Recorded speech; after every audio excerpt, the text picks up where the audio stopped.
Today we are at Smart Vision School with their head of primary. Rachel, can you introduce yourself? Tell us a bit about your background, expertise and your school. Hello, I'm Rachael Wilding. I'm currently head of primary at Smart Vision School and I've been in education for over 20 years. Throughout that time, I've been fortunate enough to teach every year group from foundation stage to year 6. And I've had the fortunate experience being year group leader for every year group. I've had middle management and leadership roles in terms of being head of curriculum, and now I'm part of the leadership team and obviously head of primary department. Thank you, Rachel. In this video, we are asking school leaders to paint us a picture for the SchoolsCompared.com viewers of what schools will look like in the future. Will they be better, worse or different? Rachel, can you give me 3 things you think we should expect?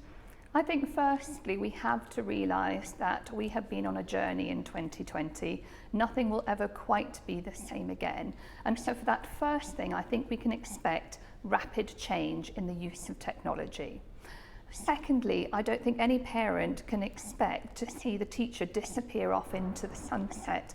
It's still the key, clear, vital role in education is having that relationship with a class teacher. So yes, secondly, I do think the teacher will continue to be the most important part of education. Thirdly, I think we have to see that combination. I think we have to look at technology, look at how it's changing, and we'll always have to adapt. Children are becoming upskilled. 10 years ago, we would never have seen a 10-year-old being able to code. We would never have been able to see a 3-year-old being able to navigate YouTube. We are constantly evaluating the education that we are delivering, and I think that's the third and most important rule, that as educators, as parents, we have to get used to change, and change will continuously happen throughout the education of your child. Many parents say to us that screen time and technology is hurting our children's education, not helping it. We need less, not more. True or false, and why? I think we need a combination. Do we need a lot of screen time? Maybe not, but we need the right type of screen time. Technology has its limits, and as long as your child is guided to the right type of screen time, it can absolutely be invaluable.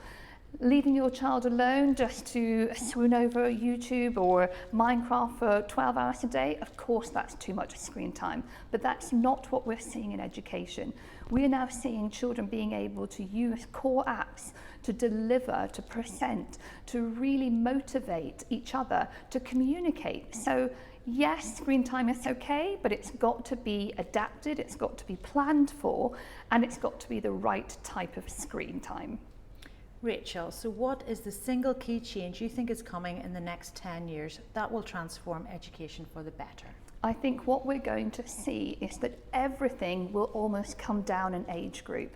I think over the next 10 years, we will not have boundaries. We have to expect that certain children will become gifted and talented in technology, just as traditionally they've been gifted and talented in reading or science. Technology is here to stay, and we have to harness it, we have to encourage it, and we have to support it. Rachel, thank you so much for your time today. Thank you, Schools Compared, always a pleasure.